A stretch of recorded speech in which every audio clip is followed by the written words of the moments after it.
Welcome to the RadioU Podcast. I'm Hudson. And I'm Allie. Coming up, the Ugandan army general is demanding $1 billion and the most beautiful woman in Turkey. Also, did I just become a cave explorer? All that and more on the way next.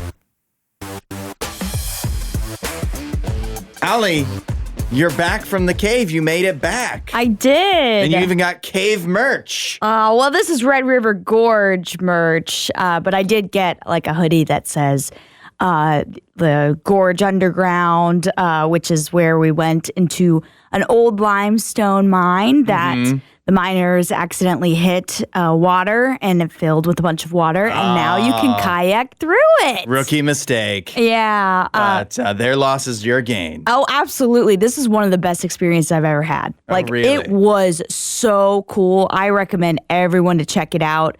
And yeah, I absolutely loved it. Whether you are an experienced kayaker or not, this is perfect. Yeah? Yep. What did you see in there? Well, I mean, you're going through this old limestone mine. The coolest part about the tour that we went on is it's called like the Crystal Clear Tour.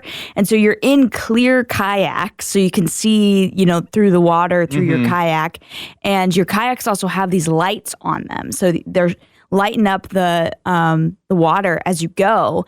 And so it's kind of like glow in the dark almost. Yeah. And then you can see all the fish that are swimming in there. There's a big fish in that mine. And then they also have a tour guide. So he's showing you all the different features, showing you where exactly the water that started to leak in and eventually filled the whole thing. And they also show you, we went through about 1.5 miles of this mine. Dang. But there's like over 5 miles of it, I think is what the tour guide said. And there's areas of it where the distance between the water and the top of the mine are about like 5 feet. We didn't go in that area. And I was like, I'm grateful we're not going in there. That would be a little claustrophobic for us. But where we stayed, there was plenty of distance. We had a big group. We got great pictures because they actually have a photographer that goes with you. And so we're going on the kayak tour. The photographer's taking pictures as we're going. And at one point, it's pretty much completely dark other than the lights that you have on your kayak. At one point, the guy that's on the paddleboard that's taking the pictures, he's just like, oh, I messed up. I got to move around. I'm not in the right spot or whatever. And I was like, his name was Steven. I was like, you had one job, Steven. And they were like, we have never heard our photographer get heckled before on this kayak tour. But I got a picture with Steven. He's a great guy, and I told him I would give him a shout out on the radio this morning. Well, hopefully he's listening this early. Yeah, I might have to just send him the link or something. Is there like a bunch of posts up on your Instagram and stuff? I haven't posted like a on Rise and Rose Trip Alley version? I haven't posted on Instagram yet. Honestly, my phone is acting up. I might need to get a new one. It might be time. But I did get plenty of pictures, so hopefully I'll get those up on Instagram soon. There we go. Well, I'm intrigued now. Yeah. I want to go to, cave kayaking at Red River Gorge. Yeah. Well, I'm glad you had fun. Thanks. Now let's do our Monday tradition, the box office breakdown, looking at what made money and what didn't in theaters this weekend. It's no surprise, though, the number one movie. I'm not going to make you guess, Allie, because it was just Super Mario Galaxy again. I mean, you're wearing your Super Mario shirt. It's kind of fitting. Yeah, it does fit me well, doesn't it? I mean, it's fitting for the fact that it's the number one movie. Got it. Yeah, I'm just trying to fit in, actually. Even though you didn't like it. Super Mario Galaxy movie made another $69 million just this weekend alone in North America. Dang. It is now up to over $629 million worldwide. In 2 weeks. Yeah. The good news is that's worse than the original Super Mario movie. So it's not performing as well. Not quite. It's but close. It's still very, very good. Yeah. Our standards are still too low, apparently, that we will give money to this movie. It was, oh man, I'm so upset. I'm still so upset. I'm upset at myself for going, but I'm more upset that it's making so much money that it's going to keep on, enticing studios to make more movies like this. Yeah. We can do better. Sure. Number 2 at the box office is Project Hail Mary, $24.6 million. And the drama was third with Zendaya and Robert Pattinson at 8.7. So really not a new release in the top 3. Yeah. Not a good week for new releases. No, I don't think we really talked about too many big ones last weekend. All the new releases I'm seeing. I mean, Yumi and Tuscany, who was in that? We mentioned it. Haley Bailey. Oh yeah, Halle Bailey. Halle Bailey. Yeah. She got that movie to $8 million, so that was number 4, and then the other new releases none of them were over $2 million. So, Allie, what have you watched? I watched part of Dirty Dancing over the weekend, but not all of it because I was away this weekend, enjoying nature, enjoying time with friends, playing games. And it was just one of those weekends, like the previous time we've done this trip, we watched like so many movies, including Fever Pitch. I know I talked to you about the Fever Pitch movie and I reviewed that one because I had never seen it. And it's kind of surprising I'd never seen it because I'm a baseball fan. But this weekend was totally different. We focused a little bit more on other things and didn't really watch any movies this time. Nice. Well, me neither. I haven't seen anything in full since the Super Mario Galaxy movie. You're scarred. You need to recover. I will never watch another movie again after how bad it was. Let us know what you watched lately at 8772-RADIO-U or with the talkback button in the new RadioU app. There was a roller coaster ride at the Masters this weekend. Allie, I don't know how much you got to see with your cave diving and things of that nature, but it was a crazy trip from Thursday through Sunday, that eventually wound up with Rory McIlroy winning his second Masters in a row. Yeah, repeating for the first time since Tiger Woods did it back in 2001 and 2002. So that's that's a great accomplishment for Rory McIlroy. I honestly kind of thought Scottie Scheffler had repeated, but I guess not. But I only got to really watch Thursday and Friday. I didn't get to watch much of Saturday and Sunday because, like I said, I was on a trip and just not really keeping too much tabs on what was going on. But I did check the scoreboard, the leaderboard occasionally, and I saw that your guy, Cameron Young, who was dead in the water after like day 1 and day 2, was making an insane comeback. Well, he's got to be kicking himself because he started the front 9 on day 1. He was +4. Yeah. And so if he could have kept it together after that, because after that it was spectacular, and obviously if he was just even par through those first 9 holes, he would have won the tournament. Sure. His score would have been good enough to win the tournament, but he dug himself a hole, dug way out of it, but Rory was just too good. Because, I mean, you said you stopped watching after Friday. You could have been forgiven because Rory had the biggest 2-round lead of anybody ever at the Masters. Yeah. He almost gave it up. It was like I said, it was a roller coaster ride. Right. Because he had a tough Saturday. And then on Sunday there was actually, which was great because then Sunday there was actually a race. It wasn't just it wasn't just crowning Rory once again. Yes. But Sunday, Cam Young had the solo lead. Justin Rose, who was in the playoff with Rory last year, had a solo lead for like a hole or two.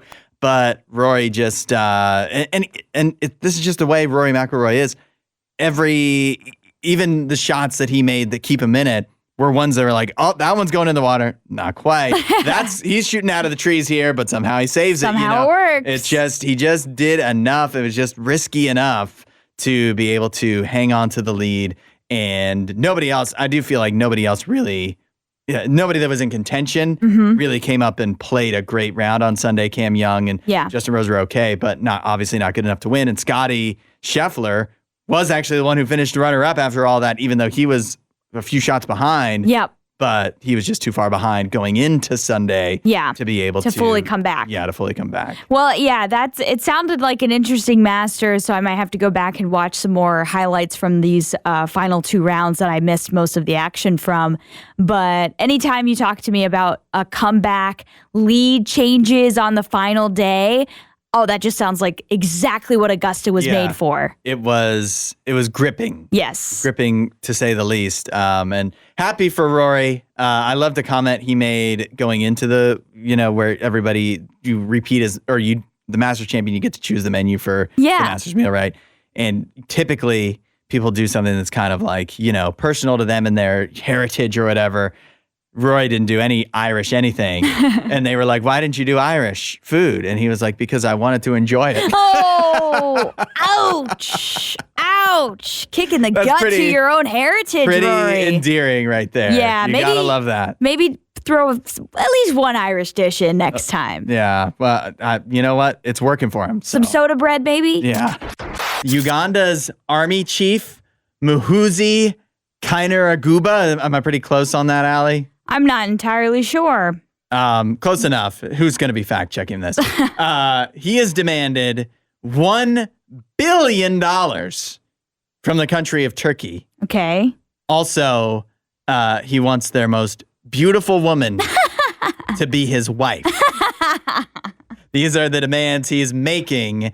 Maybe we shouldn't ask for donation. Maybe we should just demand $1 billion for Dr. Evil. Yeah, maybe. I don't know. Allie, how familiar are you with Uganda? Growing up in Zambia, I know you have some more familiarity with the lay of the land of African politics in some cases. What's the deal with Uganda? I definitely don't have any familiarity with Uganda. Uganda quite far away from Zambia. Okay. So I don't really know what's going on there. I know there's been unrest. I know there's obviously been lots of turmoil. Yeah, because they don't have $1 billion that they need. It also just seems like their leadership, maybe the transition there, not the most peaceful always. So that could be a lot of instability. I just don't understand the relationship that there would be between Uganda and Turkey because I don't know exactly where Uganda is, but I'm confident that it's not near Turkey in any meaningful way. No, but apparently this has to do with some type of, I don't know if it's a war. I don't know what exactly is going on there, but there's something going on in Somalia. And I guess maybe Turkey's involved in some way. And Uganda is involved. I also don't think Turkey's next to Somalia. Doesn't it only border like Egypt in the African region? Somalia? No, Turkey. Oh, Turkey. Yeah, why would Turkey be down by Somalia? Or maybe my internal map is way off. Yeah. Internal African map. Here we go. Michael's pulling it up for us over here. Producer Michael. Yeah, Turkey's up. It's not close to any of these African nations. Yeah, I seriously don't know why Turkey's involved and what's going on in Somalia. I couldn't tell you. But evidently, Turkey has an embassy in Uganda. The army chief that we mentioned, I'm not going to try to pronounce his name again, but he's demanded $1 billion from Turkey as a security dividend, as well as the most beautiful woman in their country to be his wife. And if they do not meet his demands, Uganda may cut their diplomatic ties. Oh, no. But also close Turkey's embassy in the country as well. Okay. Yeah. I don't think Turkey's sweating over that one. A cool moment turned comic over the weekend where Ichiro Suzuki, former Seattle Mariners star, was getting his statue unveiled at T-Mobile Park right next to other Mariners greats like Ken Griffey Jr., Edgar Martinez, and John Stanton. They unveiled the statue, and somehow Ichiro's bat got broken in the statue. It looked like, to me, so Ichiro had this famous batting stance where, like, before he would, take a pitch, he would stretch his arm out straight, facing the pitcher and hold the bat straight up. So that's the stance he's in during this. But it seems like when they pulled the cover off of the statue to unveil it, that's what broke the bat. Because it looks like it's standing up properly underneath, and then they pull it, and then it bends over. It bended over as if it was like made of rubber or something. Yeah. Like it was very weird. But thankfully they were able to get it fixed pretty quickly with just a ladder and somebody going on and, like, I guess twisting it off and then getting it back. So it's fixed. What was this statue made out of that a bat could be bent like that? With cloth. Right. Cloth, guys. I have no idea. That's very confusing to me because I'm like, isn't a statue like this made of metal? That's what I was thinking. Like it should be bronze or something. Right. And I was thinking solid bronze that had to be melted down or something to be able to bend like that. But so you're telling me the Seattle Mariners cheaped out on the Ichiro statue? And it definitely feels fitting for the Mariners, to say the least. I was thinking, though, Allie, bigger statue fail, this one or the Dwayne Wade statue from the Miami Heat. Okay, at least this one looks like Ichiro. You know, the Dwayne Wade one did not look like him, and his whole family was laughing. And yeah, so I think this one, it's like a little snafu, and Ichiro was laughing at it while it was happening because it was like, what the heck? Why is my bat broken? But yeah, But all's well that ends well for this one. Yes, it still looks fine, and they were able to get it fixed pretty quickly. But to put a new face on the Dwayne Wade statue, you're just going to need a new statue. I think that one's still standing there looking ridiculous as ever. I'm pretty sure. It's so bad. I feel like Dwayne Wade wishes that would get defaced in some way. Yeah. Thanks for listening to the RadioU Podcast. Don't forget to rate and review the show.